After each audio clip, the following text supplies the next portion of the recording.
আসসালামু আলাইকুম। আপনারা দেখতেই পাচ্ছেন আমি এক অসহায় দাদির পাশে বসে আছি। দাদি কিন্তু এই ঘরে থাকে। দাদির ঘরে কিন্তু একটা দরজাও নাই, একটু দেখে দাও, দাদির ঘরে একটা দরজাও নাই।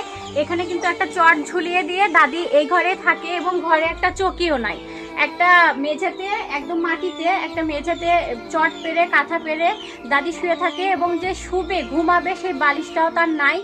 একটা কাপড় পেঁচিয়ে কিন্তু দাদি মাথার নিচে দিয়ে তারপরে দাদি শুয়ে থাকে এবং গায়ে দেওয়ার একটা লেপও নেই। সে পাতলা কম্বলগুলো আছে, ওই কম্বলগুলো দুইটা একসাথে গায়ে দিয়ে শুয়ে থাকে।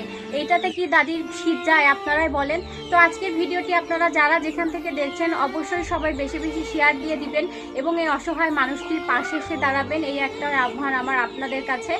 আর আমার ছোট ভাই রাজীব সৌদি প্রবাসী, ও শুরু থেকে কিন্তু মানবিক কাজে আমাদের সাথে আছে। তো ছোট ভাই রাজীবের পক্ষ থেকে কিন্তু আমি দাদিকে কিছু উপহার, কিছু টাকা দিয়েছি। তো আমি চাই দাদি এই টাকা দিয়ে আপনি বাজার করে খাবেন। আর ছোট ভাই রাজীবের জন্য দোয়া করবেন, ওর বাবা মারা গেছে, ওর বাবার জন্য দোয়া করবেন। দাদি, আপনার ঘরে কি চাল আছে? আছে। আচ্ছা, খাচ্ছি বাবা, ওটা খালে আর আমার খাওয়ার জন্য।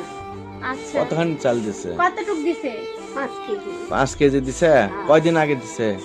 4-5 দিন হচ্ছে। ও আচ্ছা আচ্ছা, শুনতেই পেলেন, দাদিকে ওই পাড়া থেকে এক প্রবাসী ভাইয়ের বউ 5 কেজি চাল দিছে। ওই চালটাই দাদি খাচ্ছে। আর এই চালটা শেষ হয়ে গেলে কিন্তু দাদির আর কোনো খাবার চাল নেই। মানে এই চালটা শেষ হতেই দাদির টেনশন শুরু হয়ে যাবে, আবার আমি কি খাবো। আর বাজারও কিন্তু নাই দাদির ঘরে।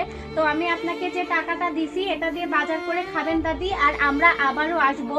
আর এরকম কি একজনও উদার মনের মানুষ নেই যে এই মানুষটাকে গায়ে দেওয়ার মতো একটা লেপ আমরা কেউ দিতে পারি এবং এই মানুষটার পাশে এসে দাঁড়াতে পারি?